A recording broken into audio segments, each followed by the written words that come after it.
করা হয়েছে। তো আমাকে যখন বের করা হলো তখন আমি 58 জনের ভিতরে ছিলাম। তো আমাকে বের করা হলো যে আমি ক্লাসে বিশৃঙ্খলা করেছি, ক্লাসে অমনোযোগী ছিলাম। সাধারণত ক্লাসে অমনোযোগী থাকার জন্য এটার জন্য আমাদের বড়জোর পানিশমেন্ট হতে পারে। তো আমরা তো এরকম মানে অমনোযোগী ছিলামই না। আপনারা তো ভালো করে জানেন সারদা একটা ডিসিপ্লিনের জায়গা, অনেক স্ট্রিক্ট একটা জায়গা। তো ওইখানে চাইলে আমরা ডিসিপ্লিন ব্রেক করতে পারি না।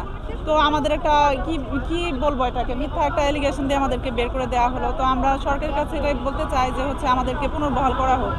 আমরা তো বিনা বেতনে দীর্ঘ 365 দিন ওখানে ট্রেনিং করেছি। হ্যাঁ, ইভেন আমার 12 মাস কমপ্লিট হয়ে গেছে। তারপরে 1 জানুয়ারিতে যাদের বের করা হলো তারা 14 মাস পর্যন্ত ট্রেনিং করার পরে তারা অব্যাহতি পেল আর কি। তো আমরা আমাদের পরীক্ষা হয়ে গেছে। আমাদের ওই জায়গায় মানে একাডেমির ভিতরে মিড টার্ম এবং ফাইনাল যে এক্সামগুলো আছে, ভাইভা থেকে শুরু করে যত ধরনের প্রক্রিয়া আছে, যা কিছু আছে সব কিছু কিন্তু কমপ্লিট হয়ে গেছে। আমাদের রেজাল্ট, যদিও আমাদের রেজাল্ট প্রকাশ করে নাই, তবে আমাদের রেজাল্ট খুব 2-1 দিনের মধ্যে হয়তো পাবলিশ করে ফেলতো। এবং এর পাশাপাশি আমাদের একটু হাতে সময় রাখছিল, কারণ আমাদের আগে এই 40 BCS-এর যে এএসপি সারগন আছে ওনাদের পাসিং প্যারেড হবে। ওনাদের পাসিং প্যারেড উপলক্ষে যে প্র্যাকটিসটা আমাদের কর্মকাণ্ড মূলত এখান থেকে। এখন আমাদের যে ইনডিসিপ্লিনের যে ইস্যুগুলো টানা হচ্ছে, আমরা দীর্ঘ 1 বছর ধরে ওখানে ট্রেনিং করছি। 1 বছর ধরে ট্রেনিং করছি। এই ইনডিসিপ্লিনের ক্ষেত্রে কি হয়, ইনডিসিপ্লিন ব্যাপারটা কেমন, কোনটা ইনডিসিপ্লিন, এই বিষয়গুলো আমরা অবগত, আমরা জানি।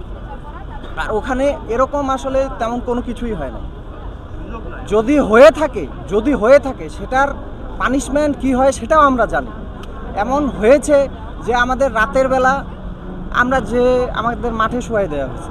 রাতের বেলা আমরা দৌড়াইছি, নাইট ক্লাসের পরে আমরা দৌড়াইছি, সুটেড বুটেড হয়ে আমরা দৌড়াইছি, ব্যাগ কাঁধে নিয়ে দৌড়াইছি, মেয়েরা সহ। এটা ডিসিপ্লিন।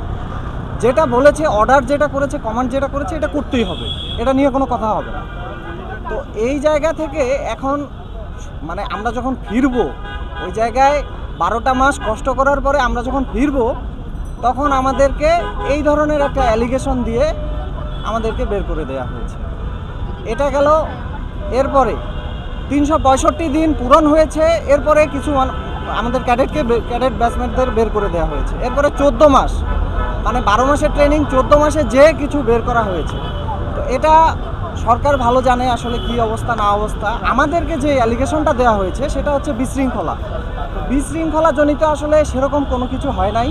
আর যদি হয়ে থাকে সেটার ক্ষেত্রে চাকরি নিয়ে নেওয়া, এটা কোনো ডিসচার্জ করা, এটা কোনো না। তো আমাদের যেটা চাওয়া বা আমাদের যেটা দাবি, সেটা যে আমাদের কথা বিবেচনা করে, আমাদের ফ্যামিলির কথা বিবেচনা করে আমরা 321 জন মানুষ, 321টা মানুষ না, 321টা পরিবার। জেনোসাইড এটাকেও বলা উচিত। যদি আমাদের এই মানুষগুলো এখন এই যে রাস্তায় ঘুরে বেড়ায়, এটা আসলে আমরা বেঁচে আছি কিন্তু মৃত মানুষের থেকে খুব বেশি ভালো আছি এরকম কিছু না, আমরা আসলে মৃতই। এই জায়গা থেকে সব কিছু বিবেচনা করে আমি আবেদন করব যে আমাদের যাতে এই চাকরিটা পুনর্বহালের ব্যবস্থা করা হয়। Thank you.